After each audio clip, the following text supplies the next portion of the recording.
Pendekar pedang menjadi hal yang sangat lumrah di serial One Piece ini yang bisa dibilang hampir 80% karakternya akan menggunakan pedang untuk bertarung.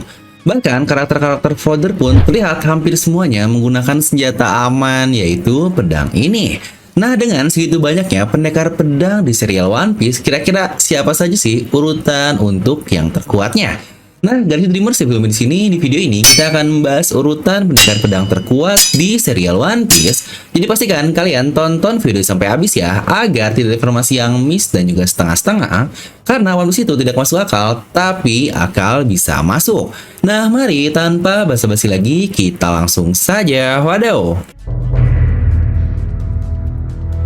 Nah, sudah lama juga nih kita nggak bahas urutan-urutan terkuat lagi di channel ini, dimana sebelumnya kita sudah pernah membahas urutan pedang terkuat dan faksi-faksi lain seperti Revolutionaires, Shichibukai, dan beberapa yang lainnya. Dimana di sini kita fokusnya ke mereka-mereka yang menggunakan pedang sebagai core bertarungnya saja ya. Ya iyalah bang, kalau senjata lain kan kayak tombak gitu-gitu udah bukan pedang. Tapi jangan salah juga, dimana senjata dari Shirohige yaitu Murokamugiri, walau dia tidak berbentuk pedang, tetapi termasuk ke 12 Saijou Owazomono atau 12 pedang terbaik yang ada di dunia ini. Tapi di sini kita tidak akan masukkan karakter seperti Shirohige ya, karena utamanya dia menggunakan buah iblis dan tidak menggunakan skill berpedangnya. Makanya di sini saya bilang, saya hanya fokus ke karakter yang core utamanya menggunakan pedang. Dan sebagai disclaimer di sini saya hanya akan melis karakter-karakter yang sudah muncul di serial ini saja ya, dan setidaknya pernah diperlihatkan menggunakan pedang. Jadi karakter-karakter yang belum jelas seperti Rox the Shebek, lalu juga Ushimaru dan yang lain-lain tidak akan kita masukkan di list ini. Plus ini juga murni hanya pendapat saya channel Filmi, mungkin kalian bakal punya pendapat yang berbeda dan itu sangat tidak apa-apa. Nah mari kita langsung masuk ya ke list dari karakter pendekar pedang yang ada. Dimana untuk peringkat ke-10 menurut saya adalah salah satu kapten dari armada bajak laut topi jerami alias Cavendish. Ya benar, dia adalah sosok pendekar pedang murni tanpa buah iblis dan apapun itu. Dia bahkan karakter yang sudah dikenal di Grand Line sebelum Luffy berlayar. Namanya disebut bersama supernova yang lain yaitu King, Law, dan BG oleh S saat dia memperkenalkan bajak laut hebat kepada Yamato di Onigashima lalu. Yang jadi seharusnya dari situ saja sudah terbayangkan sosok Cavendish ini bahkan diketahui oleh seorang seperti S tersebut, yang bahkan Cavendish juga dia memiliki bounty sebesar 330 juta berry. Yang dari sini berpedang tidak perlu diragukan lagi lah ya untuk kemampuan dari Cavendish ini, dimana Cavendish saja sudah sangat-sangat kuat sekali bisa menahan kepala legendaris yaitu Don Chinjau yang mempunyai bounty sebesar 500 juta berry. Tapi lagi-lagi itu baru Cavendishnya saja, yang dikatakan untuk Hakuba sendiri atau kepribadian lainnya, dia memiliki kemampuan berpedang yang bertingkat-tingkat jauh lebih kuat dibandingkan Cavendish ini. Yang sejujurnya saya cukup bingung sih menempatkan dia di posisi ke-10 karena Hakuba ini masih belum terbayang dia squad apa.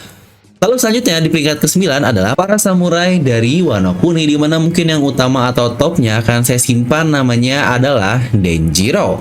Ya benar, saya merasa Denjiro ini adalah salah satu seorang pendekar pedang yang sangat-sangat kuat sekali, yang bahkan kita belum melihat kemampuan penuhnya di Perang Onigashima. Mengingat lawannya langsung Kaido yang sudah jelas lah itu bukan jatah untuk Denjiro, dan akhirnya dia cuma memotong Orochi yang culun begitu saja. Dimana kita tahu berapa fit dari Denjiro ini adalah saat di Ibu Kota Bunga, dia sempat beradu bersama Babang Zoro kita yang dalam keadaan marah.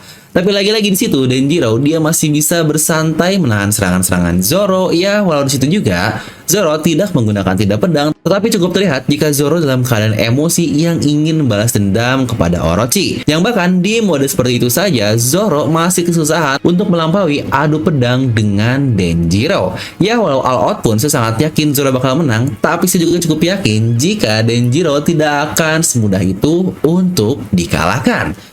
Lalu selanjutnya di peringkat ke-8 menurut saya adalah Vista. Komandan Shirohige yang dijuluki Vista si pedang bunga ini, sebutan yang sejujurnya sangat aneh nih. Sebenarnya apa ya maksud dari bunga yang ada di namanya tersebut? Dimana di anime juga kita melihat ada efek-efek Sakura gitulah saat dia menyerang menggunakan pedangnya. Tapi saudara kalian, sebutan ini sangat mirip dengan seseorang dari Wano Kuni yang juga seorang pendekar pedang. Benar, dia adalah sang kakek Hyogoro the Flower dengan efek bunga sakura juga yang sama persis seperti Vista. Apa mungkin Vista dulunya pernah diajari berpedang oleh kakek Hyogoro ini yang ini sejujurnya sangat menarik. Tapi kenapa dia bisa masuk ke dalam top 10 ini? Karena jelas dia ini termasuk pendekar pedang yang sangat dihormati bahkan oleh seorang seperti Dracula Mihawk. Dan dia juga komandan bajak laut terhebat Shirohige, jadi sangat tidak aneh lah jika Vista sangat-sangat kuat sekali juga. Yang jadi penasaran nih, kira-kira kapan ya kita akan melihat fit dia kembali setelah sebelumnya Marco dan Izo yang muncul di Wano Kuni. Dimana peringkat selanjutnya lagi adalah Shiryu, dimana saya yakin peringkat Shiryu ini akan meningkat sangat drastis menuju ke penghujung cerita One Piece yang sejujurnya sudah banyak menjadi teori lah jika dia akan menjadi lawan bagi kru topi jerami di akhir nanti, mengingat teori Luffy versus Kurohige yang sudah sangat kental sekali. Saat ini dia memiliki kemampuan baru dengan Suke Nomi yang membuatnya dapat menghilang yang entah dirinya dan sekitarnya juga. Yang dari sisi kekuatan, sejujurnya Shiryu ini karakter yang sangat-sangat kuat sekali. Ingat dahulu dia dikatakan setara dengan Magellan, di mana Magellan adalah seseorang yang bahkan seperti Ivankov, Crocodile, Jinbei, orang-orang hebat seperti mereka saja memutuskan untuk tidak melawannya secara langsung karena memang sekuat itulah karakter dari Magellan ini. Yang mungkin jika saya mengira-ngira Magellan ini mungkin setara Admiral lah ya, yang jika begitu maka Shiryu juga kemungkinan setara dari Admiral. Nah, kira-kira menurut kalian gimana nih terkait Shiryu ini? Apakah dia seharusnya berada di peringkat berapa? Dan peringkat selanjutnya juga di peringkat ke-6 adalah Babang Zoro kita. Yang untuk karakter ini nggak perlu banyak babi ibu lah ya, karena karakter Zoro ini dengan perkembangan kemampuan yang semuanya diperlihatkan kepada kita. Dari awal banget sampai dia sehebat sekarang, yang sejujurnya dengan bagaimana dia bisa menang melawan King yang seluar biasa itu saja dari ras Lunarian. Karena ingat seseorang yang sangat jenius saja yaitu Dr. Vegapunk, dia menggunakan ras Lunarian ini untuk menciptakan the most powerful being kepada Seraphimnya, dan itu pun hanyalah manusia buatan. Di mana manusia sebenarnya yaitu King atau Arbel jelas berada di level yang sangat berbeda. Yang saya sendiri pun sangat yakin King sendiri akan sangat sulit dikalahkan oleh Admiral sekalipun. Walau dia ini hanya komandan Yonkou dari Kaido, tapi Oda sendiri pun pernah bilang jika King adalah orang terkuat tepat setelah Kaido di bajak laut itu. Yang Kaido saja sudah sekuat itu, yang bahkan saya sangat yakin jika Kaido melawan Admiral sudah mutlak kemenangan dari Kaido. Karena kita melihat bagaimana Kaido menahan semua orang-orang hebat di Onigashima. Dan King adalah tangan kanannya yang dikatakan setingkat di bawah Kaido, jadi seharusnya sudah kebayangkan sekuat apa King ini. Dimana bahkan janji mereka berdua, King dan Zoro pun sangat mirip sekali. Mereka berkata tidak akan kalah lagi sampai kaptennya menjadi Raja Bajak Laut. Dan Zoro akhirnya berhasil mengalahkan orang yang sangat hebat tersebut, jadi seharusnya sudah terbayang juga kan sehebat apa karakter dari Zoro ini. Nah, lalu di mana karakter selanjutnya yang kelima adalah pendekar pedang dari Wano Kuni juga, dan dia sudah pasti adalah Kozuki Oden. Ya, walau dia saat ini sudah mati, tetapi teknik berpedangnya termasuk salah satu top tier lah di serial One Piece ini. Dia adalah seorang samurai yang sangat murni lah, atau mungkin bisa dibilang dia pendekar murni tanpa teknik-teknik lain. Selain Haki sebagai peningkat kemampuannya, karena bukankah utamanya adalah dia seorang pendekar pedang dengan skill berpedang yang dinamakan Oden Sword Style. Sosok yang bahkan diakui oleh seorang seperti Shirohige dan Roger, yang pastinya Oden ini seorang pendekar yang sangat luar biasa. Nah, lanjut di peringkat keempat, menurut saya dia adalah sang tangan kanan Raja Bajak Laut, aka Silver Rayleigh. Ya, entah kenapa saya juga merasa jika Rayleigh ini adalah pendekar pedang terhebat di dunia sebelum Mihawk, mengingat banyak sekali kesamaan di antara keduanya, dan banyak juga teori yang menghubungkan jika Mihawk dan Rayleigh adalah ayah dan anak. Yang memang sangat mirip sekali sih jika dari tampilan dan segala-galanya. Yang perlu diingat juga untuk Rayleigh ini, core senjatanya adalah pedang, makanya saya masukkan dia ke dalam list pendekar terhebat juga. Sebelum kita masuk ke top 3 dari pendekar pedang terkuat, ada beberapa nama yang patut disebutkan sebagai pendekar pedang yang hebat juga, akan kita sebutnya sebagai honorable mention, dan ini adalah list untuk karakter-karakternya. Pertama, jangan lupakan karakter yang bahkan menjadi kru dari bajak laut Rocks dan dia adalah Kinjisi no Shiki.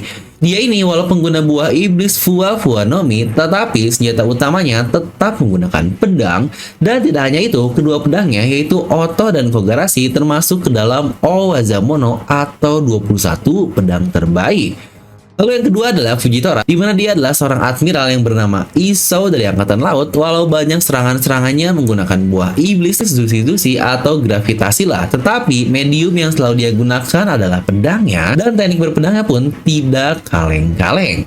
Dan karakter selanjutnya adalah pendekar lain juga yang sebenarnya tidak terlihat, tapi karakter ini memiliki pedang yang sangat terkenal dan dia adalah Charlotte Amande. Dia memiliki pedang sangat panjang sekali yang masuk ke dalam golongan Meito atau pedang terkenal. Di mana karakter lain yang tentu saja masuk ke honorable mention ini, dia adalah Babang Torao.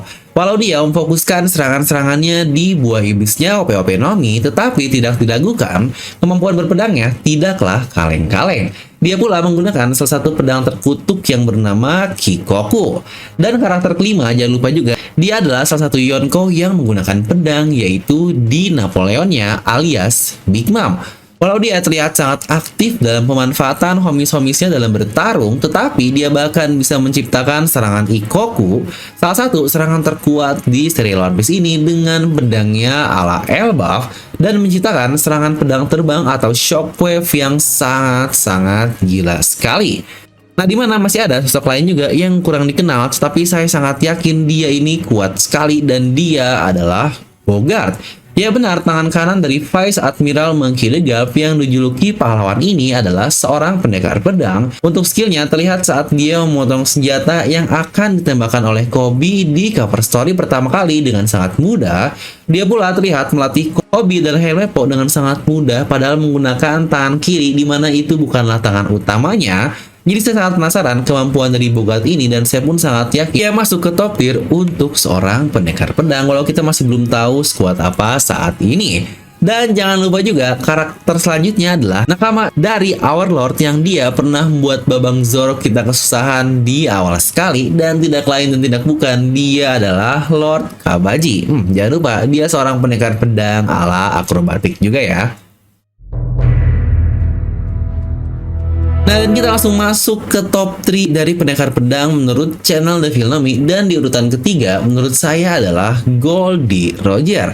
Benar, sang Raja Bajak Laut terlihat menggunakan pedang sebagai senjata utama dan semua serangan-serangannya ini, yang dia pun bahkan menggunakan satu serangan yang sangat terkenal baru-baru ini, dan itu adalah Kamusari ketika dia menyerang Oden, dan bahkan ketika clash dengan Shirohige yang sangat-sangat legendaris tersebut, dia pun lagi-lagi menggunakan pedangnya. Jadi memang tidak diragukan, Roger ini di luar hakinya yang sangat luar biasa, dia pula seorang pendekar pedang yang sangat hebat.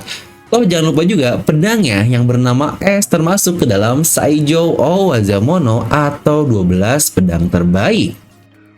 Lalu di peringkat kedua, pendapat saya adalah orang yang baru-baru ini saja menggemparkan dunia One Piece, dan tentu saja dia adalah Akagami no Jeki. Serangan super cepat di Kamusarinya benar-benar langsung meng-KO seorang Worst Generation seharga 3 miliar berry yang bertarung luar biasa melawan dua Yonko di Onigashima. Yang perlu diingat juga, Seng sudah menggunakan pedang sejak kecil ya, tapi yang menarik adalah dia selalu terlihat menggunakan pedang di tangan kirinya yang memungkinkan jika Seng adalah kidal. Yang bahkan di awal kita melihat dia menaruh sarung pedang di bagian kanan tubuhnya yang seharusnya itu dilakukan jika tumpuan tangannya adalah kiri. Yang berarti seharusnya kekuatan utama Shanks ada di tangan kiri yang telah putus itu. Ya walau begitu, di chapter terbaru kita melihat sarung pedangnya sudah berpindah ke bagian kiri. Dan untuk peringkat pertama, ini sudah tidak perlu diragukan lagi, sudah pasti dia adalah Dracula Mihawk. Dari titlenya saja sebagai pendekar pedang terhebat di dunia yang bahkan disebut sebagai The Great Swordsman atau Daikengo, sudah membuktikan tidak ada orang lain pendekar pedang yang lebih hebat dari satu karakter ini. Alasan dia tidak menjadi Yonko pun sangat jelas sekali, karena dia sendiri bilang tidak tertarik untuk menjadi Yonko dan menjadi pusat perhatian orang, serta dia juga tidak mempunyai pasukan untuk memimpin. Padahal toh, jika pemerintah tahu Cross Guard ini foundernya ada 3, yaitu Buggy, Mihawk, dan juga Crocodile, yang pasti akan menjadi Yonko adalah Mihawk dan bukan Buggy. Jadi dari segala sisi, dia sudah setara Yonko lah di kekuatannya yang tidak perlu kita ragukan lagi. Alih-alih dia pula dikatakan sebagai rival dari Shanks saat Shanks masih memiliki kedua tangannya. Dan yang terpenting, Brainium sendiri pun berkata, jika Mihawk dari kemampuan berpedang lebih hebat dari Shanks, yang sebenarnya saya ada bahasan menarik nih terkait siapakah sebenarnya yang lebih kuat di antara Shanks atau Mihawk yang akan kita bahas di video lain. Jadi pastikan jangan lupa untuk subscribe.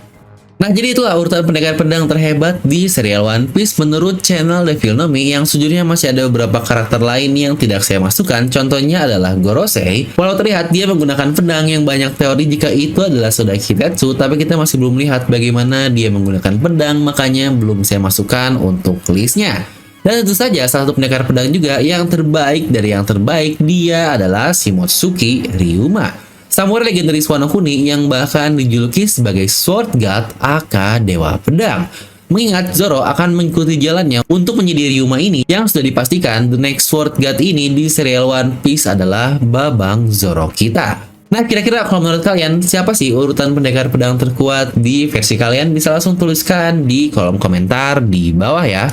Nah, serta kebetulan nih, salah satu pemegang dari 12 Saijo Awazamono yang kita bahas di awal, yaitu Oyaji Shirohige dengan Murokamugirinya sedang ulang tahun loh hari ini banget di tanggal 6 April. Tentu saja di masa HBD ini ada diskon dong untuk pembelian kaos Oyaji Shirohige dari 150.000 hanya menjadi 99.000 saja. Diskon terbatas untuk waktunya, dimana untuk desain kali ini tersedia beberapa warna, mulai dari warna putih, hitam, merah, hijau, dan biru navy. Pembelian pun bisa COD dan banyak gratis ongkir juga. Jadi yuk langsung klik link di deskripsi video di bawah ya. Dan seperti biasa, semoga kalian terhibur dengan video ini. Like aja kalian suka, dislike aja kalau nggak suka, jangan lupa untuk subscribe dan juga share video teman kalian. Gue Devil pamit, and I'll see you guys next time.